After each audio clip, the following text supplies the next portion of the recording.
From its miles of beaches to its bustling businesses, Galveston County's rich history and opportunities attract hundreds of thousands of visitors and full-time residents. But it's also one of the most vulnerable areas in Texas for hurricanes. With winds able to reach upwards of 150 miles per hour, hurricanes can cause extensive damage, flooding, and loss of life. Hi, I'm Brittany Rainville, Public Information Officer for Galveston County. Being from Galveston, I know firsthand the importance of planning for possible disasters. After Hurricane Ike, I watched as my own family and friends came home to devastation, having lost nearly everything. Here in Galveston County, we must be ready for any possible disaster. And to help you better prepare this hurricane season, I sat down with some of our area's leaders in emergency planning. This is serious business, and you have to pay attention for the next 6 months in Texas. Chief Nimkid with the Texas Division of Emergency Management visited Galveston during the National Weather Service Hurricane Awareness Tour. He was here to help spread the message of hurricane preparedness, something he says all Texans need to be proactive about. In the last 5 years, almost 2.3 million people have moved into our state to call it home, many of them in coastal communities. Hurricane preparedness is everybody's job. It's not just local government's job.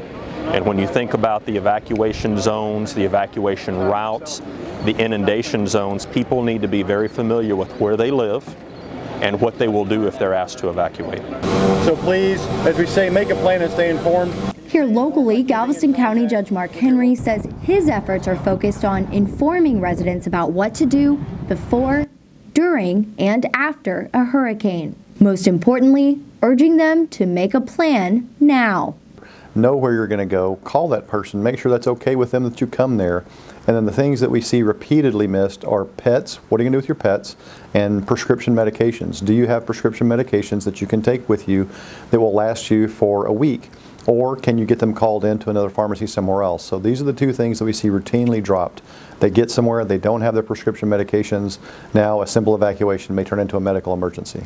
And don't just make a plan, test it out. That's what City of Galveston's Emergency Management Coordinator Charlie Kelly says he's personally learned after witnessing the devastation associated with past hurricanes. Rita at one time was predicted to be a Category 5 and hit the island and devastate everything here. My family at the time evacuated around noon and took them 35 hours to get to College Station.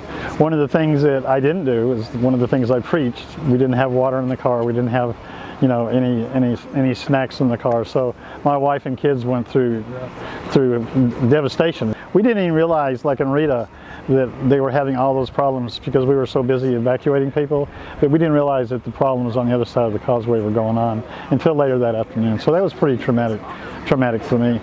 Although we've learned from mistakes made, Judge Henry says we can't let our guard down. If we call for an evacuation, it's the last thing I want to do. Don't think that we do that quickly.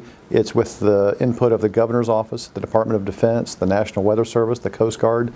We have consulted every expert that we can talk to, and they have all concurred that the evacuation is the right decision to make. Whether it's a hurricane watch, warning, or mandatory evacuation, staying informed is a major key. We have some great new tools. We have the ability to send a text message to your phone. It does not matter if you've registered with anybody, and it does not matter what your area code is. If you're within the geography of Galveston County, we can send a text message to your phone. We also have the electronic billboards. We can call and 5 minutes from now have a sign on that electronic billboard that says, "Storm in the Gulf, time to evacuate." Social media, can't overstate how important social media is. There are times that I will look on Facebook and call my emergency management director and say, what's going on at XYZ, because I saw it there first. You can't compete with almost real-time reporting. For more information on being prepared this hurricane season, including what should be on your emergency kit list, visit www.gcoem.org. For Galveston County News Center, I'm Brittany Rainville.